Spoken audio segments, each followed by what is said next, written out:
ಸೋಲಿನ ಪಾಠ ಚಂದ, ಹಸುವಿನ ಊಟ ಚಂದ, ಪ್ರೀತಿಯ ಕೋಪ ಚಂದ, ಎಲ್ಲವನ್ನು ಸ್ವೀಕರಿಸುವಂತ ಬುದ್ಧಿ ಮನಸ್ಸಿದ್ರೆ ಜೀವನವೇ ಚಂದ. ಚಂದಪ್ಪ ಚಂದ. ನಾವು ಇವತ್ತು ನಿನ್ನೆಯವರ ಅಲ್ಲಪ್ಪ, ಬಹಳಷ್ಟು ಕಾಲಗಳ ಹಿಂದೆ. ಅಂದ ಕಾಲத்தில் ಎಂತದು? ಹಿಂದಿನವರು. ನನ್ನ ತಂದೆಯ ಕಾಲದಿಂದಲೇ ಇದ್ದವ ನೀನು. ಹೌದೌದು. ನಾನು ಮತ್ತೆ ಬೆಳೆದವ. ಹೌದೌದು. ಹೌದೇನೋ? ಅದೆಷ್ಟೋ ಮಂದಿಗಳು ರಾಜ್ಯ ಇಲ್ಲ, ಅಧಿಕಾರ ಇಲ್ಲ, ಹೀಗೆಂದು ಕೊರಗುವವರಿದ್ದಾರೆ. ನಮಗೆ ಅದೇನಾದ್ರೂ ಉಂಟಾ? ಸಮಸ್ಯೆ ಇಲ್ಲ. ಸಮಸ್ಯೆ ಇಲ್ಲ. ಇಲ್ಲ. ನಮಗೇನಾದ್ರೂ ಕಡಿಮೆ ಉಂಟಾ? ನಮಗೆ ದೇವರನ್ನು ಏನಿಲ್ಲ ಮಾತ್ರ. ಕೊರತೆ ಕೊರತೆ ಕೊರತೆ ಕೊರತೆ. ನಮ್ಮ ತಂದೆಯವರು ಬೇಕಾದಷ್ಟು ಮಾಡಿಟ್ಟಿದ್ದಾರೆ. ಎಷ್ಟು ವರ್ಷ ತಿಂದುಂಡು ಮಲಗುವುದಿದ್ರು ಕಡಿಮೆ ಆಗಲಿಕ್ಕಿಲ್ಲ. ಹೌದೌದೌದು. ಹೌದೇನೋ? ನಮಗೆ ಕೆಲವೊಂದು ಹವ್ಯಾಸ ಉಂಟು. ನಮಗೆ ಕೆಲವು ಹವ್ಯಾಸ ಉಂಟು. ಯಾವುದು ಅಂತ ಹೇಳು? ಎಂತದ ನಮ್ಮ ಹವ್ಯಾಸ? ನಾನು ಅದೇ ಹೇಳಿದ್ದಲ್ಲ.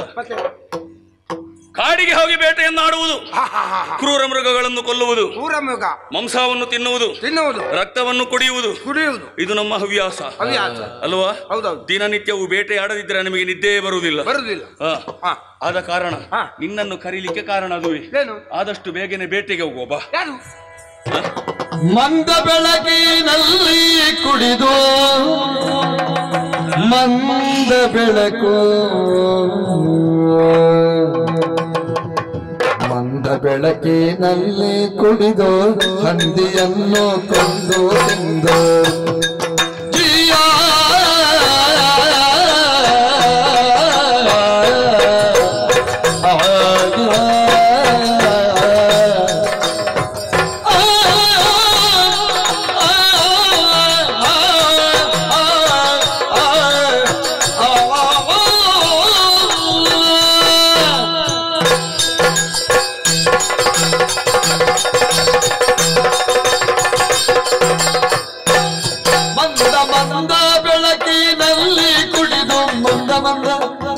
ಮಂದ ಬೆಳಕಿನಲ್ಲಿ ಕುಡಿದು ಹಂದಿಯನ್ನು ಕೊಂದು ಕೊಂದು ಕೊಂದು ತಿಂದು, ಹಂದಿಯನ್ನು ಕೊಂದು ಕೊಂದು ತಿಂದು ತಿಂದು ಇಂದು ನಾವು ತೇಗಬೇಕು ಒಂದು ಮನದಲ್ಲಿ.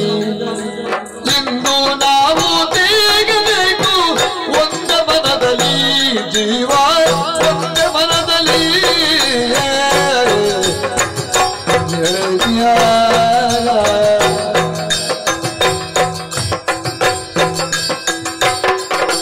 ಮಂದ ಬೆಳಕಿನಲ್ಲಿ ಕುಡಿದು ಹಂದಿಯನ್ನು ಕೊಂದು ತಿಂದು ಇಂದು ನಾವು ತೇಗಬೇಕು ಒಂದ ಮನದಲ್ಲಿ. ಮಂದ ಬೆಳಕಿನಲ್ಲಿ ಕುಡಿದು ಹಂದಿ ಎಂದು ಕೊಂದು ತಿಂದು ಒಂದೇ ಮನದಲ್ಲಿ ನಾವು ತೇಗಬೇಕು ಮಂದ ಬೆಳಕು.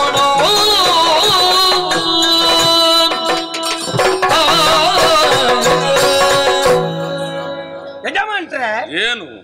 ನಾವೀಗ ಬೇಟೆಗೆ ಹೋಗುದು. ಬೇಟೆಗೆ ಹೋಗಬೇಕು. ಬೇಟೆಗೆ ಹೋಗುವುದು ಹೋಗಬೇಕು ಅಂತಾದ್ರೆ ಒಂದು ನಮ್ಮ ದೇಹದಲ್ಲಿ ಸ್ವಲ್ಪ ಕ್ರೌರ್ಯ ಬರ್ಬೇಕು. ಈ ಕ್ರೌರ್ಯ ಬರ್ಬೇಕು ಅಂತಾದ್ರೆ ಏನು ಮಾಡುವ? ಏನು ಮಾಡುದು? ನಾವು ರಾಜಬೀದಿಯಲ್ಲಿ ಹೋಗುದಾ?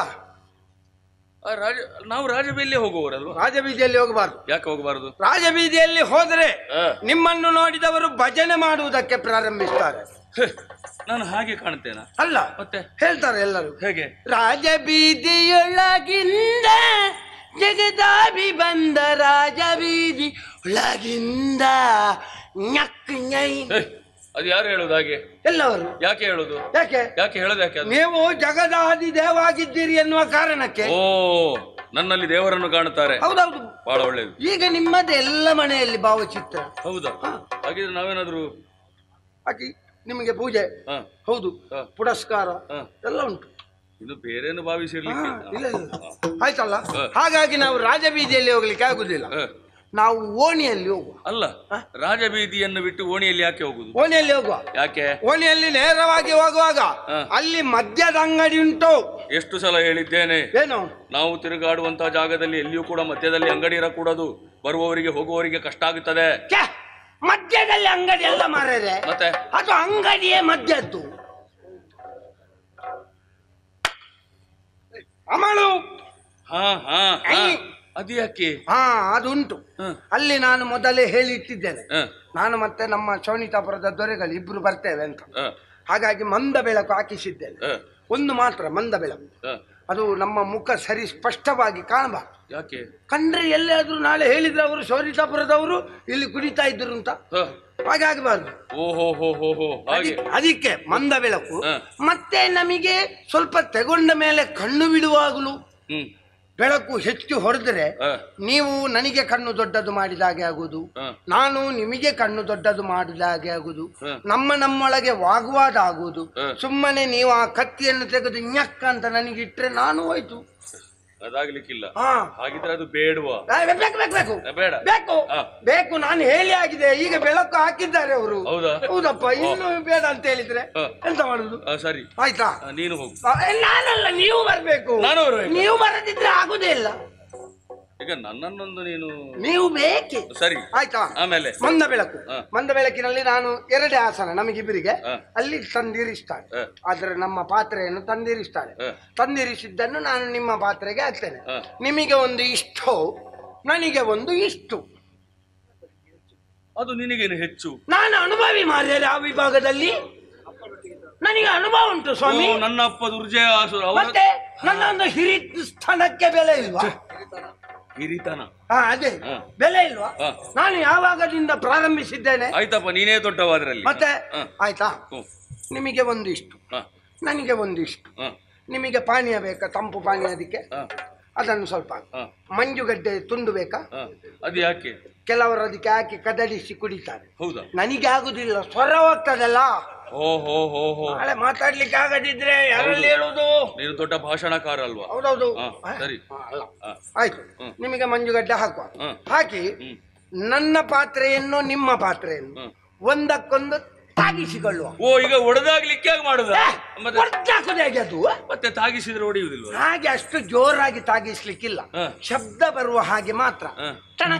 ಅದು ಯಾಕೆ ತಾಗಿಸುವುದು? ಅದು ತಾಗಿಸಬೇಕು. ಯಾಕೆ? ಒಂದು ನಮ್ಮ ಮಿತ್ರತ್ವದ ಸಂಕೇತ, ಇನ್ನೊಂದು ಅದು ತಾಗಿಸದಿದ್ರೆ ಕುಡ್ದಾದ ಮೇಲೆ ನಾವು ತಾಗಿದ್ರೆ ಅದಕ್ಕೆಲ್ಲ ಹಾಗೆಲ್ಲ ಮತ್ತೆ ವಿಷಯ ಉಂಟು. ಆಯ್ತಾ? ಒಂದೇ ಗುಟುಕಿನಲ್ಲಿ ಅಂತ ಎಳೆಯುವುದು.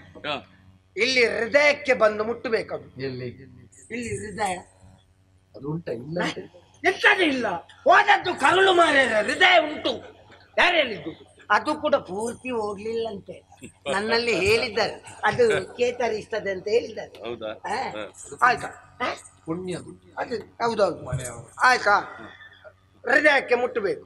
ಹೃದಯಕ್ಕೆ ಮುಟ್ಟುವಾಗ ಕಿವಿಯಿಂದ ಹೊಗೆ ಹೋಗ್ಬೇಕು, ಸೈನ್ಯ ಅಂತ. ಅದು ಹೇಗೆ ಕಿವಿಯಲ್ಲಿ ಹೋಗಿ ಹೋಗುದು? ಕಿವಿಯಲ್ಲಿ ಹೋಗುದಿಲ್ಲ, ನಿಮಗೆ ಗೊತ್ತಿಲ್ಲ ಅದರ ಅವಸ್ಥೆ. ನೀರು ಹಾಕದೆ ತಗೊಂಡ್ರೆ ಕಿವಿಯಿಂದ ಅಲ್ಲ, ಎಲ್ಲೆಲ್ಲಿಂದ ಹೋಗಿ ಹೋಗ್ತದೆ. ಹೌದಾ? ಮತ್ತೆ ಬಹಳ ಅಪಾಯ ಉಂಟು. ಬೇಡ, ಬೇಕು ಬೇಕು. ಯಾಕೆ?